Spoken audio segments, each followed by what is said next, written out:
Guys, you've just been given this diagnosis of diabetes for your kitty friend, and I'm sorry about that, but there's a ton you can do both holistically and conventionally. Things are getting better in the world of feline diabetes. You guys can go to felinediabetes.com. I think it's a really good website, and it gives you links to other websites. You can really learn what's going on with these kitties.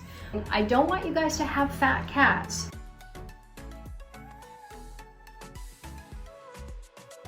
Having an overweight cat makes them 4 times more likely to get diabetes. And did you guys know that 1 in every 200 kitties are going to be diagnosed with diabetes in their lifetime? I think that has to do a lot with our overdependence on carbohydrate-rich diets and our overweight kitties. So I want you guys to think about how are you going to exercise your cats and how are you going to get them off this kibble-based diet and get them onto either a canned diet, a homemade diet, a high protein, even a high fat diet. It might be very helpful in the initial stages. And so I hesitate to talk about this topic only because the herbal medicines should not be used without a veterinarian. I want you guys to have your veterinarians involved. I want you guys to know what your cat's glucose level is. Maybe your cat has a very severe form of diabetes and needs to have insulin injections. In 2023, they okayed a new oral medication for diabetes, SGLT2 inhibitor.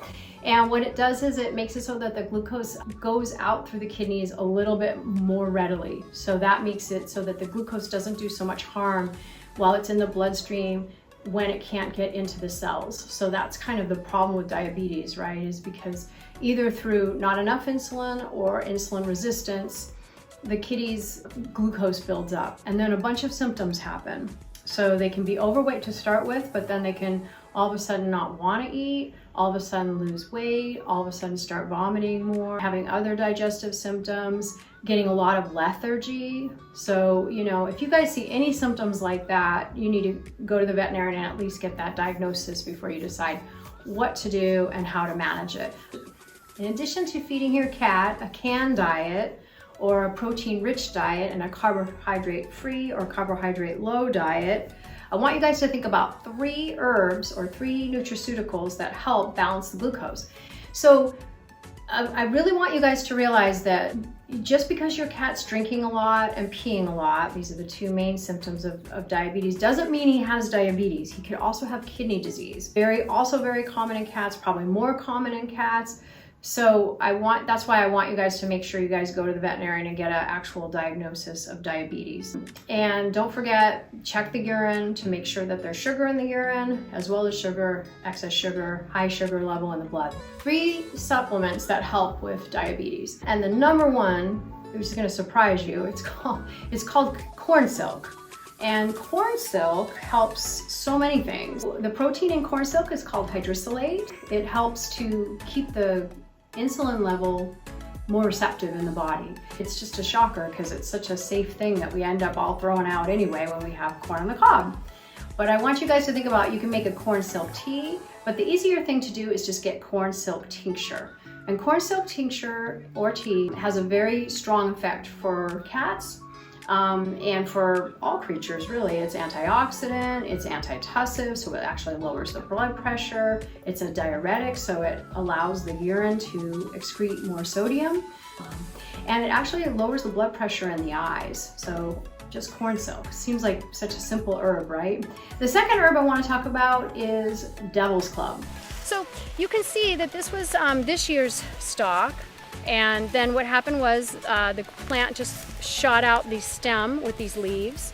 And then, but we just looked at last year's stock, so you could also gather last year's stock, which is kind of nice if you can do that. This one I probably wouldn't have gathered had I realized it was attached to a plant that was going to try to be a whole plant before we cut it out. But like I say, we're going to try and make up for it by rooting it at our house. Not this, but the rhizome. And but it has all these like really interesting little notches here and all kinds of spokes. And I mean, this is a plant that wants you to notice it, probably wants you to use it, definitely wants you to notice it. And so I really respect that. Well, what I did was I gathered, this is what I thought we would just use as medicine. But what you're going to want to do is get some good gloves, of course, I mentioned that before. There's and I kind of already did this, so I feel bad. There were a lot of spokes and spikes on this rhizome, but you don't really want to injure the inner cambium. You just want to kind of, and I mean, I think Michael Moore just talks about using, washing it, just lightly washing it with a Brillo, like not a Brillo pad, but what do you call it?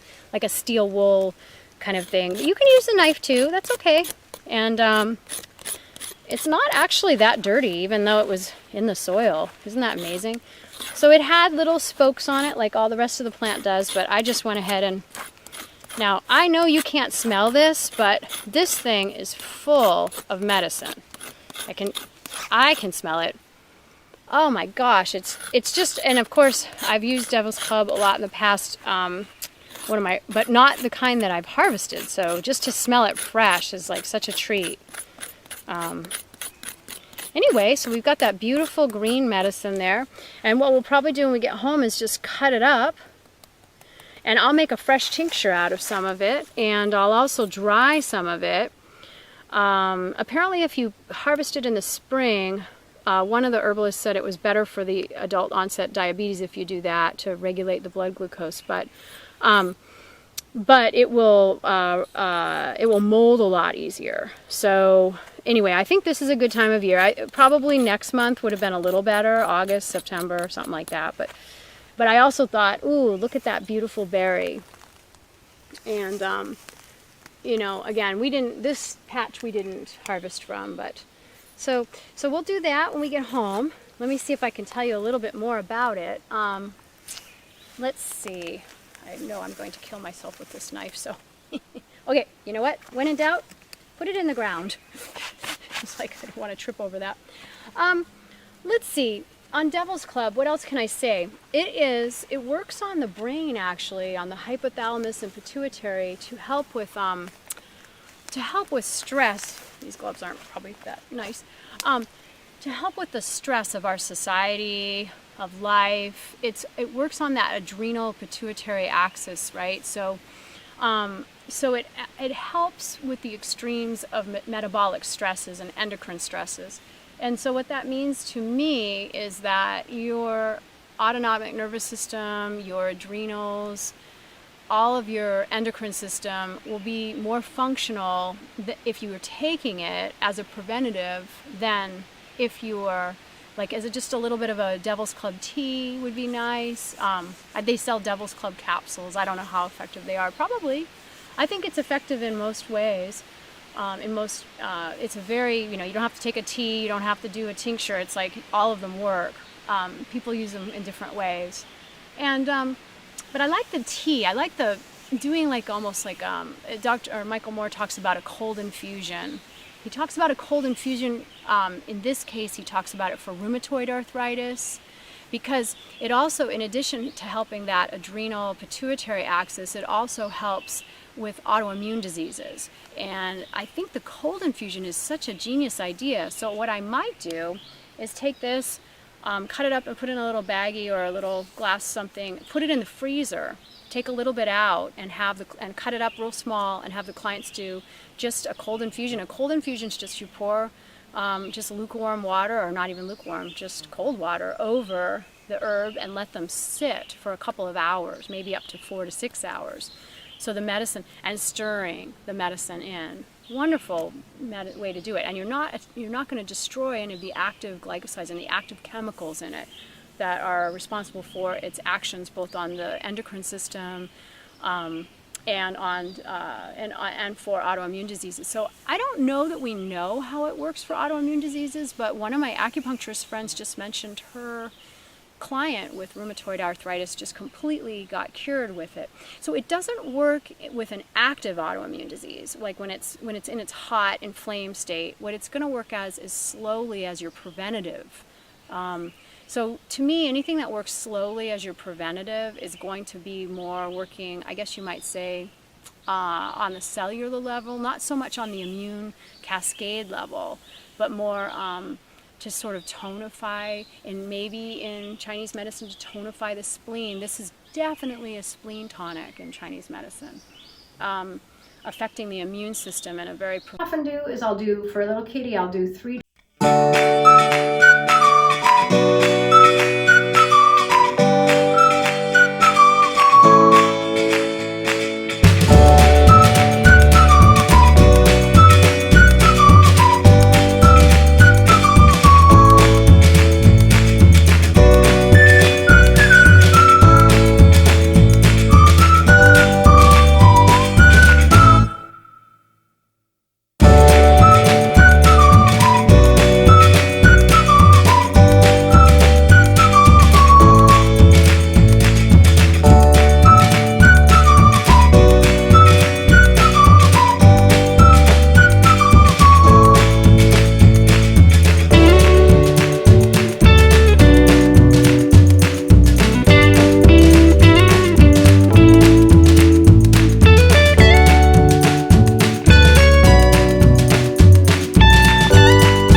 of a teaspoon. Increase the fat level a little bit, get the cat to eat all the herbs that we wanted the kitty to eat. So it was really important, especially and very effective in the early stages, really right as soon as things get diagnosed.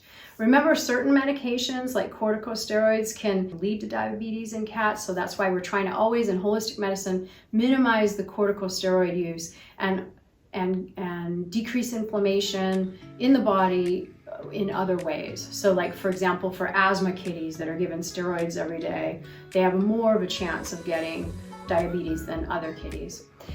So right now we're just doing how do you clicker train animals to do procedures they don't necessarily like. I think I'll come back to the other claw later and I'll just show you that you can do this clicker training with anything. What do you want to do with your cat? Because I get a little bit frustrated with people when they say, I can't brush my cat's teeth, I can't pill my cat, I can't trim his claws, I can't, it becomes this I can't all the time. And I try to tell people it's all conditioning. It's all conditioning and training. That's all that it is. They don't have good associations with what you're doing with them. You can't just hold a cat down, give them fluids, and think they're gonna love it. I mean, where does that come from? I wouldn't want that.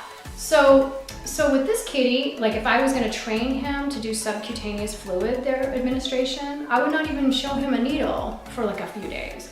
What I would do is I would gently turn his little body, and I would get him used to just the tenting action that I'm gonna have to do when I do subcutaneous fluid therapy.